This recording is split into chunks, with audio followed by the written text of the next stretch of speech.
Greetings, this is Berto, and we're back for another episode of Her Story. So when we last left, we found out that this woman's husband was gone. At first missing, and then it looks like murder. She is a suspect in it. She traveled to Glasgow on the night of him being missing. He might have had a thing for the Helen barmaid at the Rock. He was friends with Eric, but they had an argument, and this woman said she was pregnant, and she was in a fender bender with a taxi. We're going to be looking into that a little later, but right now we're going to do a search term for a wedding, and we're going to see exactly what she's talking about. Let's do it. I guess you could call it that, but we were both happy to get married. It was a beautiful wedding. We had our first dance to Come Back and Stay. I'm not sure if that's a good wedding song, but I loved it. I chose it. I mean, it was genuinely our first dance. We'd never danced together before. It was probably awful to watch, but I enjoyed it. It felt like it was just me and Simon for that moment. Just the two of us. See, that's interesting. She says we were both. So she's saying it twice.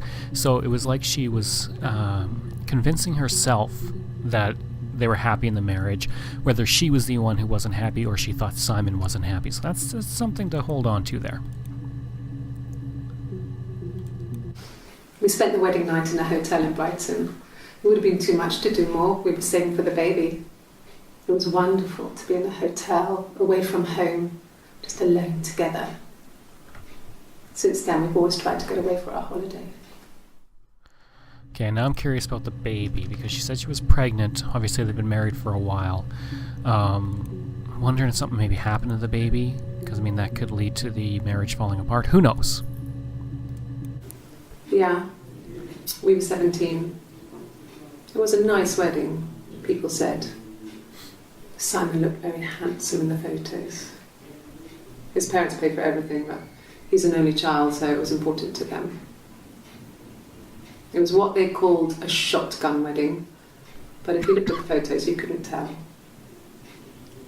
The dress was beautiful.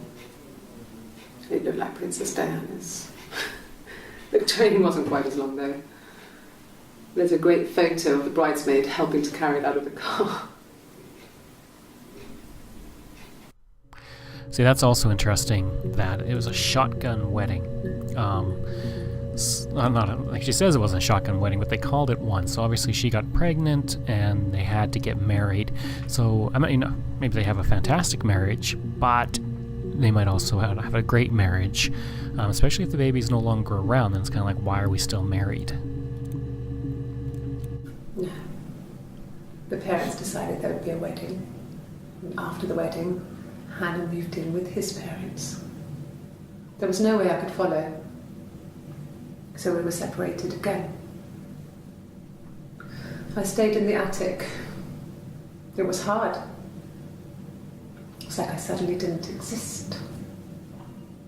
I would sneak out, but in case anyone recognized me, I started wearing a wig. Hannah and I would meet up in the park. I was trying to get pregnant. But I couldn't. I mean, I couldn't do it with anyone we knew, so it was sex with strangers. Drunk guys I'd met in clubs, in parks and alleyways. I was 17. It felt like I was being punished. But it was Hannah who had betrayed us. I had to stop when one of the guys gave me an STD.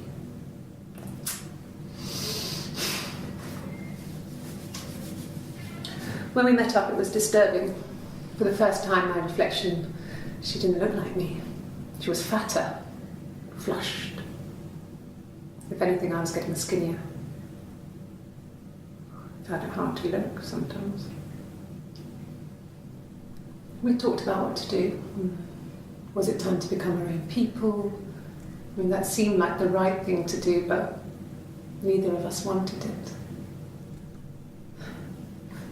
We agreed that her and Simon would get their own place as soon as possible, and then I could move in. And that was the plan.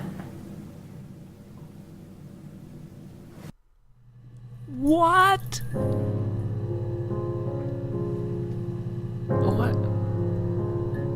What the hell was that?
Okay, folks, I'm actually going to stop the episode here. My microphone got unplugged, and I'm a little bit worried that it's not recording properly. So we'll stop right here for now, and I might just put 2 episodes up on the day that this airs. So